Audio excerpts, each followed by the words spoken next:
In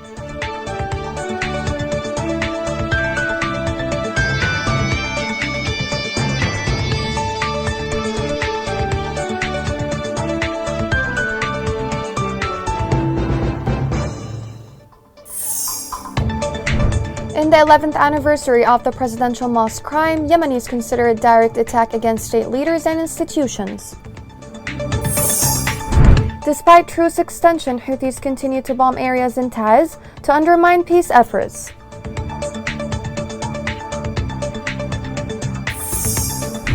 Two months since formation, the Presidential Leadership Council faces tough challenges, and imposing security tops the council's agenda. Welcome to Yemen Today TV. This is the English news with me, Shaza Abdelbey. The terrorist crime of the Presidential House Mosque in mid-2011 was an attack against state leaders and institutions. It showed the hidden alignment between Al-Islah Party, or Muslim Brothers, and the Houthi militia. This report has more details. The 11th anniversary of the terrorist crime of bombing the Presidential Mosque in mid-2011 was a direct attack against the state and institutions. Over the course of 11 years, the threads of the crime and its complexities unfolded on successive events in the country. This conspiracy culminated in the release of 5 of those involved in the crime and its perpetrators in a deal concluded between Houthi militia and Muslim Brotherhood, which reshaped the political scene in Yemen later. According to political observers, the operation, which was coordinated by Turkey and with participation of prominent leaders of the Islah Party present in Turkey, aimed to wash the hands of terrorists from the blood of victims and to complete the process of the threads of alliance between Houthi militias and the Muslim Brotherhood in Yemen. The Houthi Brotherhood alliance also manifested itself in the continuous exchange of prisoners and abductees in suspicious deals concluded with the release of those involved in that crime. Observers stress that the Presidential House crime, which targeted state leaders, is an important station for the leaders of the General People's Congress at home and abroad, that the two parties, Houthi militia and Brotherhood militias, are not trusted, even if they appear to pacify and complement. In the end, the General Conference leadership, not to be deceived by any of the illusory slogans of either side of the militias, as both of them are involved in targeting Yemen, its Republican regime, state leaders and its military institution over the past years. The United Nations Security Council has welcomed the announcement of extending the truce. In a statement, the Council members praised the warring parties' commitment to peace while expressing in the meantime its concern from the dire humanitarian situation in Taiz and urged Houthis to open the main roads in the city immediately.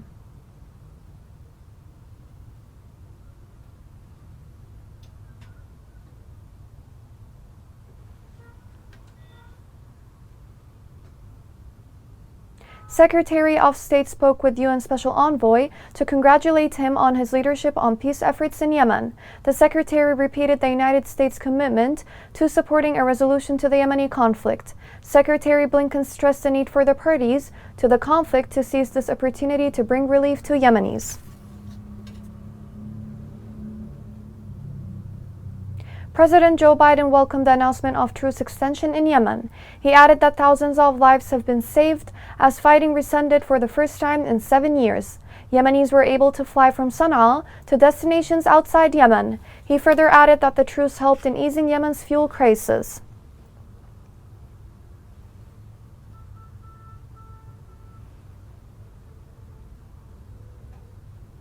The EU diplomats concluded a visit to Aden. In this visit, the EU ambassadors welcomed the extension of the UN truce.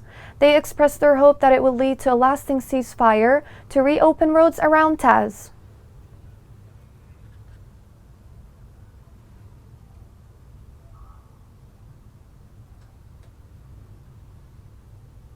The Gulf Cooperation Council has welcomed the extension of the truce. They also reaffirmed their support for the efforts that aim to reach a permanent solution to the crisis in the war-torn country. They added that the truce has been extended for 2 more months, but now it's important to make efforts to make it permanent.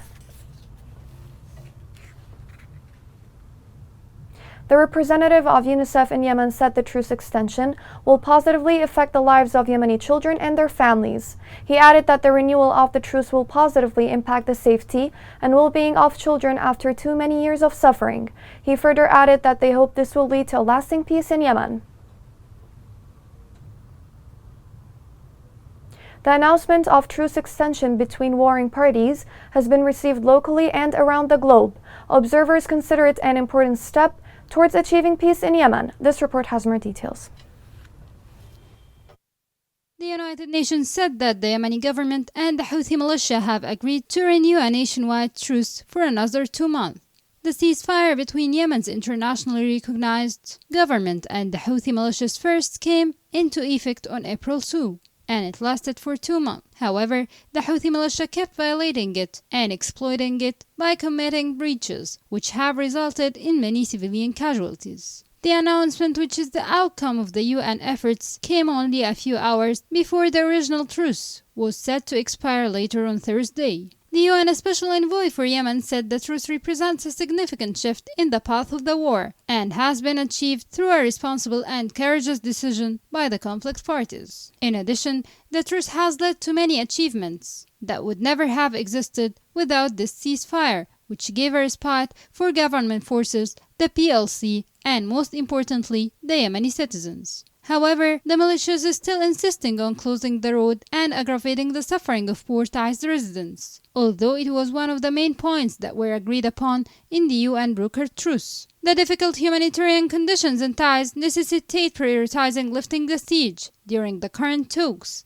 especially in light of the ongoing truce and the implementation of some of its provisions, such as stopping the military operations and conducting the first commercial flight from Sana'a International Airport in 6 years. The siege has plunged the country into a humanitarian crisis. The prices of basic foodstuffs have risen dramatically as a result of the high costs of transportation due to the lengthy, dangerous roads. The country also suffers from a lack of portable water and poor medical services, especially for those with chronic diseases. The UN envoy further said that he will mediate talks between the two sides to solidify the new truce and to eventually reach a political settlement to end the conflict in Yemen.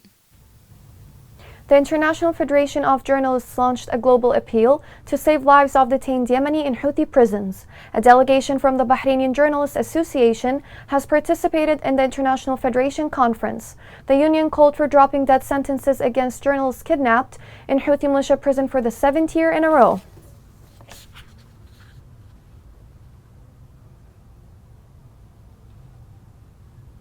The Chief of Staff of the Yemeni Army received a phone call from the commander of the U.S. Central Command to discuss Yemen's settlement. In this call, they affirmed the continuation of bilateral cooperation in the military fields and the fight against terrorism to achieve peace in Yemen. In line with the extension of the truce, people in Taiz keep protesting against the Houthi militia siege imposed on the city since 2015. They called on the international community to pressure the Houthis to open the main roads in Taiz. This report has more details. In conjunction with the announcement of the renewal of the UN truce for an additional 2 months, citizens in Taiz continue to implement civil activities at the ports closed by the Houthi militia to demand the United Nations and the countries sponsoring the negotiations to pressure the militia to lift the siege on Taiz and open the main roads. نحن هنا لنكشف لشعوب العالم مدى قبح وإجرام هذه الميليشيات الحوثية الإرهابية. We came here to reveal crimes of the Houthi militia. And as for this terrorist group, it's not committed to any covenant. It only exploits agreements to save time, to organize their fronts and devastate other areas. On one of the ports in Taiz, which the Houthis have closed for 7 years, the large crowd decided to perform prayers and continue the movement and civil activities, demanding the lifting of the siege on Taiz completely and immediately, and opening all humanitarian crossings as a collective demand for the people of Taiz, and the main condition stipulated by the government to extend the humanitarian truce starting from the 2nd day from this June to the 2nd of August. We, the people of Taiz, are aspiring for the truce continuation and most importantly the implementation of the truce condition which haven't been materialized before, including lifting Taiz siege and paying employees their salaries. Extension of the UN truce for another 2 months in light of the UN pledges to push the Houthis towards fulfilling their commitments related to lifting the total siege on Taiz. Internationalism is not the least of which is to end the siege and alleviate the suffering of the citizen, which will have a positive impact on their lives and livelihood. Between fears and aspirations, popular pressure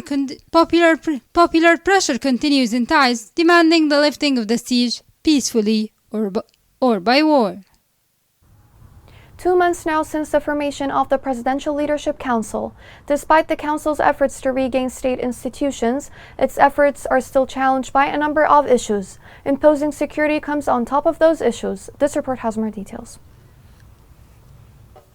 Since a truce between the Yemen's government and the Iran-aligned Houthis warring group started in early April, the country has experienced 2 months of relative calm. The ceasefire, which was extended for another 2 months on Thursday, has shifted the attention away from the military and onto the political arena, where the establishment of a Presidential Leadership Council, or PLC, has helped unite Yemen's anti-Houthi alliance. The formation of the PLC laid the framework for the creation of a unified army to oppose the Houthis, who had mainly held the upper military hand throughout the last 2 years of conflict. The PLC helped bring together lawmakers from Yemen's north and south, including the leader of a group calling for the independence of southern Yemen. The council also shoulders a slew of other issues concerning the economy, security, and public services, all of which are in disarray after more than 7 years of conflict. So far, the situation in Aden, where the PLC is situated, has been rather peaceful. The council has put a stop to infighting in regions of the nation not held by the Houthis, but merging Yemen's varied anti-Houthi armed organizations into a united military force remains a difficult task, according to Abdul Salam Muhammad, director of the Abad Studies and Research Center. The PLC established a new military and security committee with 59 members on Monday. The committee is entrusted with creating security and stability, reforming the military and security forces, and preventing internal clashes in Houthi-free regions, according to a government statement. However, Adel Dashila, a Yemeni political expert and novelist, doubts that such a reshuffling of Yemen's armed factions is feasible. Dashila said that anti-Houthi armed forces vow loyalty to different leaders and nations, impeding their unification and eventually Yemen's unity and sovereignty. For the Houthis in Yemen's north, any cooperation among their opponents is cause for concern. According to Dashila, if the PLC puts a stop to anti-Houthi fighting, the Houthis may confront a different sort of opponent that is more difficult to destroy. Coming next.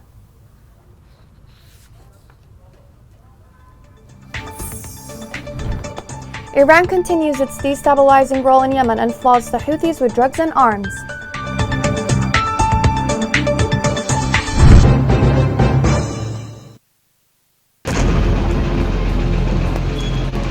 بأي حق الحوثي يقصف علينا هنا على منازلنا وإحنا نازحين؟ بأي حق؟ هذا ولا بحق الإنسانية.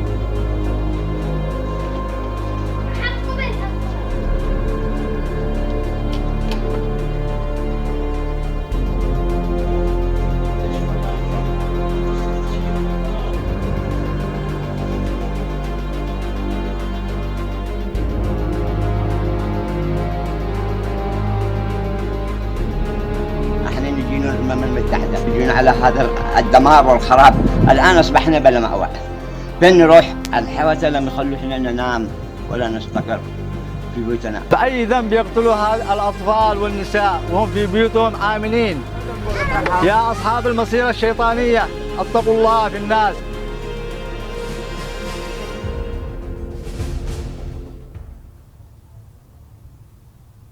Welcome back. Iran's role in Yemen, as confirmed by UN reports, has been destabilizing. Reports indicate that Tehran is involved in smuggling arms and drugs to the Houthi militia. This report has more details.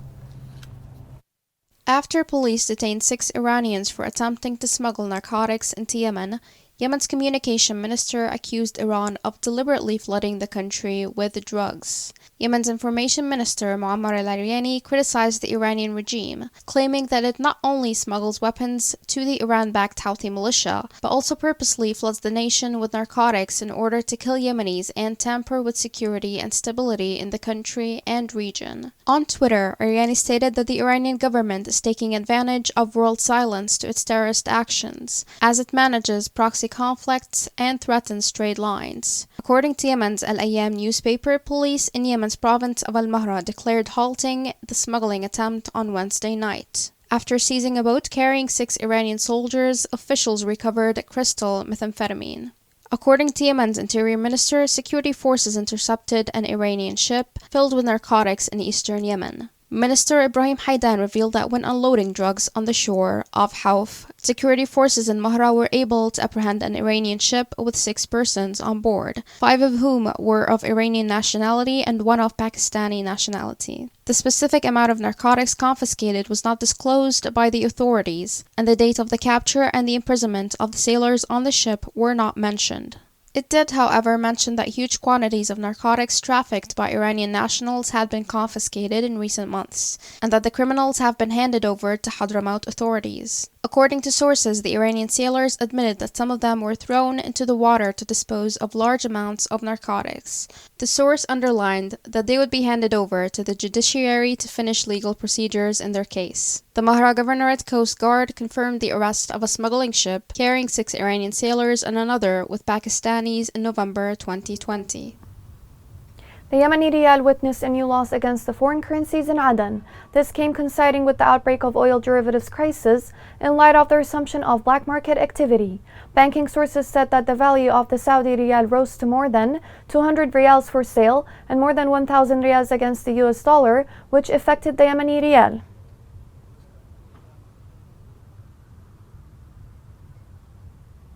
The capital Sana'a is witnessing a rise in the prices of oil derivatives, household gas, and electricity. The Houthi militia raised the prices of fuel and gas, which contributed to the aggravation of the living conditions of citizens. While Aden is witnessing a return to black market activity for the sale of oil derivatives, which sells the 20 liters of gasoline at 24,000 riyals.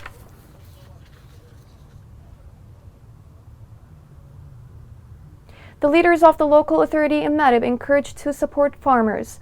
This came in order to achieve sufficiency in agricultural crops, especially wheat. The main gate of Marib Dam was open to meet the farmers' needs of water needed to moisten their farms through the dam's sub-channels in order to help them raise their production of crops, including wheat. Yemeni Minister of Health discussed in Geneva with the President of International Committee of the Red Cross ways to strengthen the health system in Yemen. The discussion included the importance of supporting sectors that suffer from a lack of equipment, especially the health sector.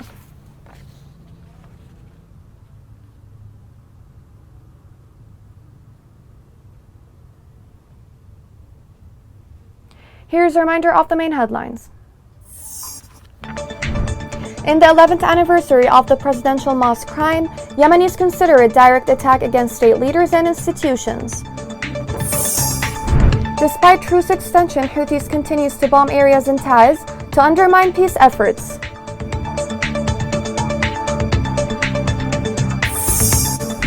Two months since formation, the Presidential Leadership Council faces tough challenges, and imposing security tops the council's agenda.